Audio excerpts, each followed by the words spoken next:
Gaslighting as a chosen one, as the quote unquote black sheep of the family. I can only tell my personal story to help other people acknowledge the things that either you went through or currently went through, or to help you heal and understand that you are not the problem, that you are actually a mirror for other people's behavior. And this is why, if after you've had your awakening, people seem to not want to be around you, or you find people falling off, one, it was because they were never supposed to be in your life permanently. And if they're not healed and they are toxic or a hindrance to the path that you're supposed to be on, then the universe will take you away and let you heal. Sometimes we're healed to be able to go back and then heal our family, but every family is different. Some of your family are narcissists and they will never admit that they had any part to play in any of the things that happened between you and them. And the universe will just literally dish out karma and then take you away for good. So it's very important that when you have your awakening, that you learn to detach yourself from people, things, bad habits, anything that's not for your highest good. So my story, I'm going to just tell you a couple things that I got downloads with, things that just pop into my mind, and it's been on me for a few days now, and I've been apprehensive about putting this out because it's going to be triggering, but this is how we help each other understand. And even the people who did this to us, sometimes they don't know what they're doing and they didn't realize that they were acting that way, or that they were projecting onto you, or that they were not looking at their own things, and that it was more comfortable for them to point out your mishaps than it was for them to actually have to face their own demons and shit. It was easier for them to point out yours. So I got pregnant at 19. My mom got pregnant at the exact same age, but when I got pregnant, it was like this big catastrophe. How could you? I didn't think you'd be that stupid. Thank you for letting me know by your words. Now I realize that you realized that it was a stupid mistake to get pregnant with me, because not only did you show me my entire life, not only did you tell me when I was a child that you wished that I was never born, but I felt it. Usually the chosen one, the black sheep in the family, felt a disconnect from your parents. And if you had other siblings, you weren't treated the same. And when you tried to mention it, you were told that, no, you don't feel that way. No, we don't do that. It's ridiculous. You're crazy. I don't know what you're talking about. You were very much telling the truth and just saying things for what it is, but they weren't ready to admit that most of the time you were chosen by the universe, but you weren't chosen by your parents. You weren't chosen by your father. And you have to accept this. And it could be heartbreaking. It could bring you to your knees to realize that once you wake up, you see true colors, and you realize everybody was wearing a mask way before this pandemic happened, right? Everybody that you knew. The time is 1:11 on my phone. So I'm speaking truth, and I'm going to keep going. Just stay with me, because this is going to help a lot of people, even maybe the people who are hard-headed and don't understand still that you mirror people's behavior. So it is very difficult for people to actually point fingers at you and get away with it, justifiably so. They cannot. So I got pregnant at 19, so did my mom, but it was a big deal when I did it. Now, the first thing that she did was try to talk me into having an abortion. Leah, let's go find somewhere where you can have an abortion. Now, the thing is I carried so well that I was so much further along than it looked like I was. And it would have been a 2-day process in a whole other state, very far away. Didn't want to do it, couldn't do it. It was I decided not to do it. It was my decision not to do that. Then it was brought up in my face, I'll take you to Golden Cradle. We'll go find a family. So right off the jump, my son wasn't wanted by my parents. They did everything they possibly could to get rid of this kid.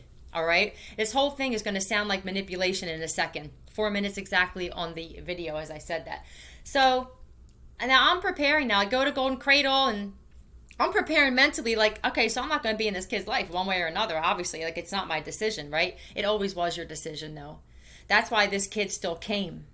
That's why it seemed like against all odds, he still wound up being in your life. But this is the crazy part. So we go to Golden Cradle, we do our thing, we pick out, and then, so now for the 9 months I'm carrying in my parents' home, which was uncomfortable enough, right? I'm detaching myself mentally, not realizing this is what I'm doing. Detaching yourself, because you're thinking, well, I'm carrying this child and I got to give it away. Like, that's a mental mind fuck for a 19-year-old girl, right? And especially when you're being made to believe like you made the biggest mistake and you disappointed. And, I had my aunt telling me, you disappointed. Don't tell me I disappointed my dad. You disappointed my grandfather when you got pregnant from somebody that you probably could have had a rape charge against, because he was that much younger than you. and they made you give this child up for adoption because they were mortified that this happened, and you were mad that I actually had my son in my life. Okay, you had a lot of this going on in your family. A lot of you had family members who tried to sabotage your relationship with your child because they seen the connection that you had. You know, my son's father used to say, you could do no wrong in his eyes. So, and now my son sees his father for who he truly is. Okay, because all secrets all come out. The truth always comes out. The veil always gets lifted. Everything done in the dark always comes to the light. So I'm mentally detaching from my child, and emotionally. And then all of a sudden I have this baby, and it's like my father says to me in the room in the hospital, if you want to keep him, then, you know, I understand. So wait a minute. Hold up. Now you want me to flip my mental and my psyche all around again? And then it was like, well, Big Anthony can take him. Right? My son's name is Anthony. He's named after his father. Now your father can... Oh, okay. So now his father can take him. So I look like the jerk off that didn't want my son to my son when all of these people were conspiring to get rid of this kid. Okay? And it was my family, and it was also my lack of responsibility. But like when you're mentally detaching from a child, and now it's like, oh my God, shit, he's going to be very close to me now. But you never had a sense of closeness with this kid because you were so prepared to give him up from the gaslighting. Do you understand? It sounds actually to me when I talk about it now like it was manipulated intentionally, right? You're sick. You people are sick.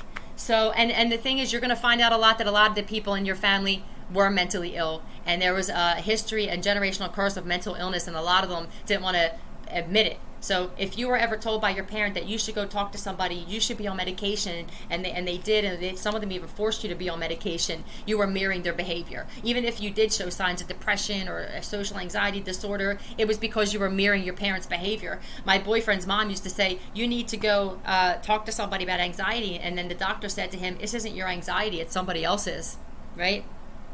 A lot of you as empaths, you're sponges. You pick up other people's energy. So if you have down, depressing, low vibing people around you, you're going to actually pick up on that, and you're going to act the same way. This is why we like to be by ourselves, and people think that we're weird. No, I just don't want to pick up your negative vibes, son. I don't want to pick up your negative vibes, sis. I don't like it. You make me feel funky, and I don't want to feel funky because I'm too positive. This is another thing. They were very jealous of your positivity. Every time that you were kicked, you got back down. Every time that somebody had their foot on your throat and your neck, you got back up and you started breathing again. You are an anomaly to people. They can't understand how you kept getting over things and getting through things, and you're very resilient. They don't have that resilience. You're very strong mentally and physically and spiritually and emotionally, and they don't have that. They break very easily. They can't disconnect from things and people and places. You can easily walk away from things, and it looks like you're cold-hearted when really no, you just understand that, like, if you're around things that aren't working for you too well, your higher self tells you, I don't like this.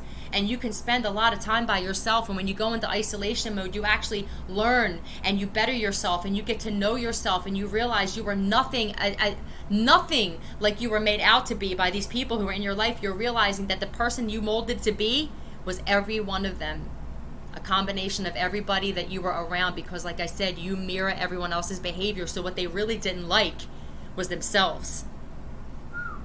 Speak. Stay with me, because it's going to help a lot of people get rid of that shame and guilt that you feel. I don't have shame and guilt for the relationship or lack thereof I had with my son. I realized I was gaslit, and the whole thing, it was basically he was taken from me. I didn't have much of a choice. I remember them saying, is this what you want? It's going to be tough. It's a struggle. It's really hard to raise a kid. No, Mom, it was impossible for you to raise me by yourself without my father, which is why you're 9 months pregnant in your wedding picture. There was a belief system back then that you had to get married. This belief system ruined a lot of families because a lot of people got married and they didn't want to, and they didn't love each other, but they acted like they did. And then the only person who actually was affected by this was, guess who? The child. The child doesn't feel the same kind of love that their siblings got. But right, and then if you try to mention this to your family, it's like, you're crazy. Why are you saying this? They try to tell you how you're supposed to feel. You're not allowed to do this anymore. So I'm mentally preparing to detach myself from a baby that's now is with his father about a half an hour away from me, and my family played like good cop while I was the bad cop, and shame on you guys. And Now what happens is that they will have problems with their children now for doing this to you. They will have children that rebel against them, don't want nothing to do with them, wind up being criminals or addicts or whatever. And the funny thing is my aunt, who claimed to do Wicca, but there's nothing white about this woman at all. I found a voodoo doll. I found pictures of my sister and my mom, so either they were doing the magic with her or they didn't want to believe me when I said I found the shit. Either way, you getting karma, heavy karma right now. And she gave me a car, and it was like, she sent me a text saying, I hope you drive it into the lake and die. I hope it's your last birthday. So I had to abandon the shit because I realized that puts a curse on it. When you say something to somebody and you have that intent behind it, that's how you create a curse. That's what spelling is. Spell, using your words. Be careful what you're saying. But when you wake up and you realize you're divine, you're protected, all this stuff starts backfiring on everybody who ever had ill intent for you, everybody who ever did magic on you or voodoo or any kind of stupid bullshit, and their lives are being destroyed, and all this because you were jealous of somebody's light. Ain't that a bitch? So I'm going to tell you another story about my dad. Your father didn't choose you. Your father was more or less trapped, but they made the same mistake that you did. I don't have to say what that mistake was, right? We all know what sex is, okay? Except I didn't get married to my son's father. Things were different then. There was no beliefs. We went against, really didn't go against anything, because that belief system was set up just to cause problems in families in this matrix, and it damn sure succeeded. It damn sure worked. So we didn't get married. I still had a life. I was able to go out and hang out with my friends, and I worked, I bartended, I waitressed, I did roofing. My mom didn't get to do those things, and it showed in her parenting, and the gaslighting with the parenting, and what good of a parent you had. And even your dad says your mom's such a good mom. No, she's not. She used to foam at the mouth screaming in my face. She used to kick my door open and stomp her feet, and she used to throw bowls and throw Tupperware bowls and have absolute fits, to the point where I seen the demon in her, and I'm realizing now she pulled my arm out of socket when I was a baby. I went to the hospital. Then another time, I just so conveniently, I guess from neglect, I was left in a bedroom, locked the door on my own apparently, and swallowed a quarter that was on the floor. I mean, it sounds to me almost like someone wanted me dead, all right? Because of the way she treated me, and the things that happened was it's abuse. I was abused. There I am. I'm saying it. I was abused by my mom emotionally, verbally, and physically. And it was hidden. It was overlooked because nobody wanted to handle it. Because when they're dealing with crazy, nobody wants to deal with crazy, right? Then, so I swallowed a quarter and I'm choking, and then I go to the emergency room. If that was today, she would have been locked up for child abuse. And we all know this, right? But back then, nobody wanted to confront this shit. So it's seen as, the problem. There's a problem with the kid. There was no problem with me. The only problem was I was born into the wrong family, right? Or was I? Because I'm there to bring karma to them. All the abuse, all the people turning their heads when you told them that you didn't feel comfortable around certain family members, right? All the times that I would stay at my grandparents, or I would stay at my aunts, or my parents would go out to dinner and go have drinks a lot. I was by myself a lot. And then when my sister was so conveniently born when I was 8, just so I was old enough to be a babysitter, right? It wasn't bad enough that I really didn't have that much of a childhood, because I hung around with my 2 cousins most of the time, and they bullied me and held my head underwater and teased me and shit. And when I mentioned this to my family members, it was just kind of laughed about. It was never really handled, and then I had to go handle it myself.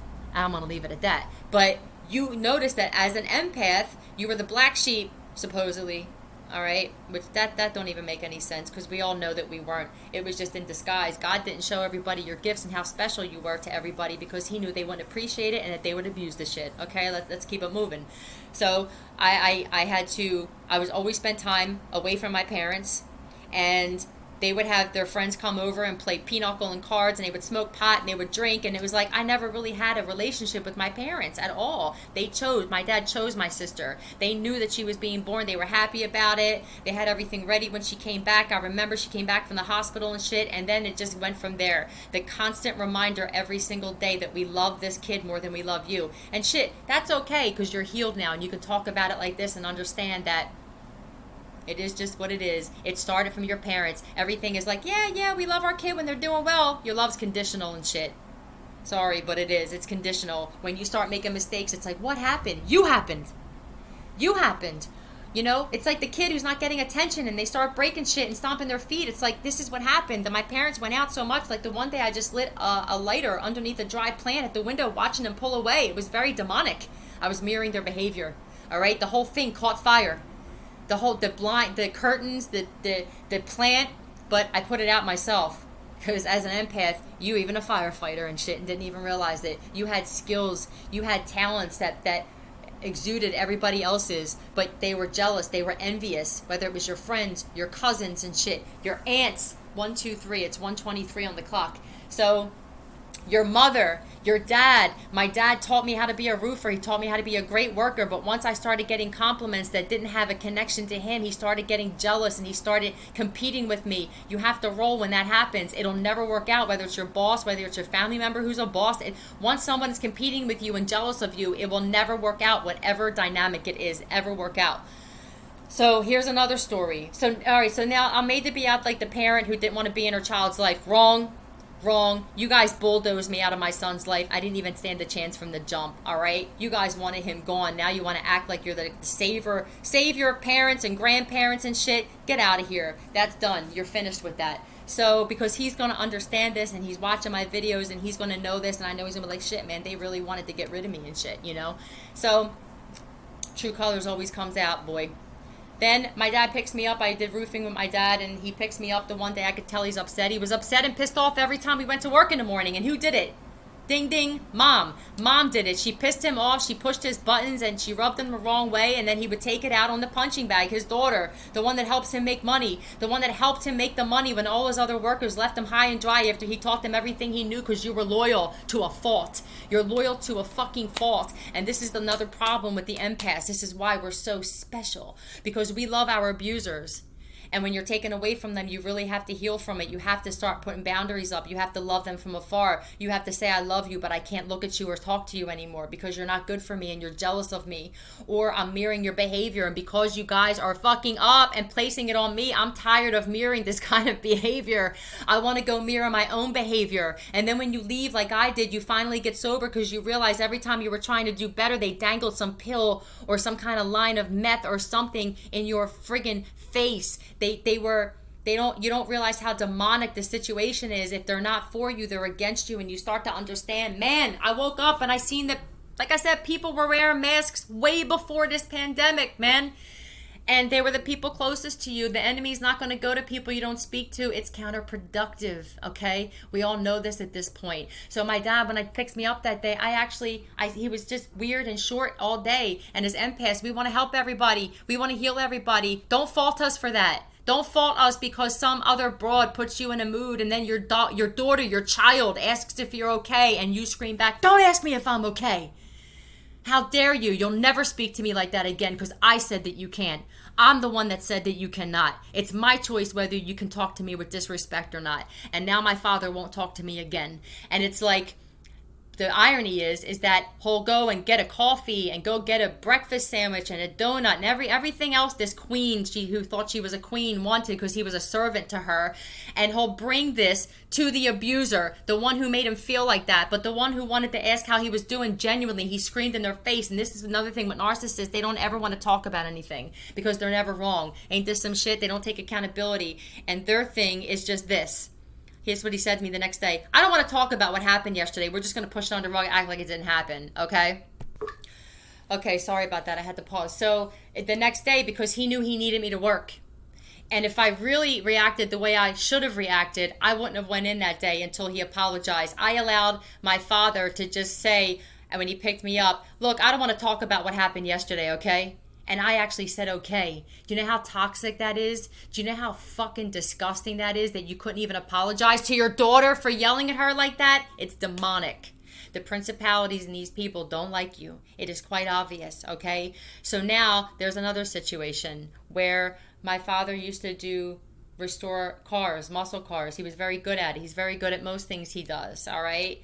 He would say, I don't know what I would do without your mom because your one parent narcissist gaslight you to think that like they saved your life and what would you do without them and this, that, and the other. And it's like, it was quite the opposite. What would she have done without my father? She could never have a place on her own. She couldn't pay a bill without my dad, and if she did, it was her credit card bill when she went to work and shit. And it was like, you would have been up shit's creek without him. You would have been stuck, and you wouldn't have been able to do it, just like you said I wouldn't have been able to do it. So she gaslit my father to make him believe that without her, you know, his life would have been shit. Without her, and without him even meeting her, he probably, there was a good shot that he would have probably, still been like getting into criminal shit like he was. But see, they forgot that they did fucked up shit too. But I don't think he would have stayed there. I feel like he would have gotten out of that. And he wouldn't have had a child, though, and a wife that sucked him dry and disrespected his business, okay? So, and what narcissists will also do is they will separate you from your family. They will say they don't like your family members. I don't like this one for coming over. I don't like that one. I don't want them coming over here. I don't want to go over there. So now all you have is their family around you. And it's like now you're getting gaslit to believe that like they're the only thing that you got. Then when this person betrays you and doesn't want you anymore or starts fighting with you, they go to their family and you have nobody. Now you don't have anybody in your camp anymore. They're very toxic. It's unbelievable. One parent will triangulate the kids against each other. And if you have a sibling who's more of a follower than a leader, like my sister was, she'll go on that side and she'll do that shit. And then she'll regret it later when she realizes, wait, my mom didn't love me either, because narcissistic parents only love what they can get out of somebody. They don't love their kids. All right. I know this is difficult to understand, but it is what it is. I didn't create it. You know, I'm just exposing it. So my dad pulled up to a racquetball club that he used to go to, and him and this guy had an argument over a parking spot. So when my dad comes out from playing, he noticed a hole in his gas tank. He followed this dude home every single night, figured out where he lived, flattened one of his tires each night and shit, very strategically went back to get his revenge, okay? That's how much he cared about his vehicle. Years ago, I had a so-called friend who was also a narcissist, alcoholic sociopath, right? Didn't know this at the time because they're very good at hiding this. And he kicked my bedroom door open and pulled me out of bed and started punching me in my head as hard as he could. The cops didn't do anything about it. They didn't lock him up. They told me I had to go all the way downtown to even file a restraining order. The cops are narcissists too. They don't mind seeing women being beat. This is why this world needs cleaning. These people need to go bye-bye. They're toxic. They can't be here. They bring nothing to this planet but bullshit. So my dad, when I told him about this, had the balls to tell me that, well, you must have asked for it in some way, shape, or form. So let me get this straight, bud. You protected your vehicle, but told your daughter, I don't want nothing to do with you. The reason that I attracted these types of men, woman, if you're a woman that attracted toxic men, it's because you had a very unhealthy relationship with your father. There was no love there, so you didn't feel like you deserved a love, so you just took whatever you got. You were always a gift to everybody. 22 minutes and 22 seconds as I'm saying this. Listen to me. You were always the special one. You're always the one that got away, whether that was an employee, whether that was in a relationship, a friendship. People always regret losing you. Please believe me. They will never tell you this, though, but believe me, they will. They're saying it to themselves. Everything is private with these people. If people really saw the true faces of narcissists, they would be disgusted. They really would be. I'm promising you this. So they care more about their material things. The love of money is what destroys everything. They sabotage everything. They don't know how to show emotion. They don't know how to show vulnerability. You were gaslit a lot as an empath. You need to separate yourself. You were the special gift to everybody. You brought something to the table. But when people only focus on money, if you didn't have money, they want nothing to do with you. I got 2 settlements. I got one when I was younger for getting hit by a car. I settled way too quick. My parents talked me into doing that. They wound up taking a lot of the money. All right. My mom bought like furniture for the house we were living in. My dad restored a car I never wound up getting anyway. I was gaslit. You understand? I got another settlement about when was it? It's about 6 years ago almost. And I gave them money from that too. They had no problem coming into my life and telling me how much they love me when they needed 500 here, 500 there, 300 there. I didn't ask for it back. When I needed them a few years ago, it was like, whoo, fucking crickets. Nobody wanted to help me out because they only love money. They don't love people. They are incapable of loving. They have no empathy. My boyfriend's mother shows the same shit. She goes to church on Sunday and talks shit and judges and points fingers and triangulates and turns the family against each other, throws the rock and hides her hand every other day of the week. So just acknowledge what part and where it was at in your life and stay away from these people. This has to come out. I don't care if it triggers anybody. Narcissistic men also like to have sons. They don't want any daughters. My son's father was hell-bent on letting me know that he really wasn't happy if it was a girl. Very happy when he found out it was a boy, though, all of a sudden. all right, and had the goal to actually test it for DNA, and that shit came back 99.9999999, right? Because empaths aren't dirty. Empaths don't cheat like they do, okay? So they have kids, and usually they want boys so they can carry a legacy and say that I'm responsible, and all of the bad shit that was said about me in college and high school, I'm going to make up for it by saying I'm a responsible dad, but they wind up treating their sons like servants. And they don't give them the recognition they deserve. And eventually your kid grows up and says, damn, the one that wasn't in my life did me more of a solid by not being there because she was a little fucked up than the one who was in there. I did more for my son not being in his life while I was fucked up than my mom ever did while she was in mine. My mom had a mental illness that she self-medicated with. Nobody wanted to talk about the mental illness that most of the people in my family had, because if my grandparents had some shit, then they had it. And if their parents had it, the shit don't go nowhere. But you can stop this generational curse. I'm not going to do this to my son. I don't need to be in my son's life and involved so much that it destroys his life. There's a lot of mothers who are in their son's life to the point where they almost seem like a second wife and shit. It's toxic. You messed up your relationship with your son's father. Don't take your shit out on him because the dude left you and you didn't get to get closure. I experienced this with my boyfriend's mother. It's toxic. But what happened in the last home I was in is they changed the locks. They thought they were hurting me. They actually catapulted me forward. My boyfriend and I are closer than ever. He actually left his mom's. Now he's a man. He's actually growing up like the man he never could because she weighed him down with codependency and fixing all his problems, and then pointing fingers at him and only telling him shit that made him feel low and down. You can't do it anymore. You tried to bury us. You forgot we were star seeds. I love you guys. I'm out.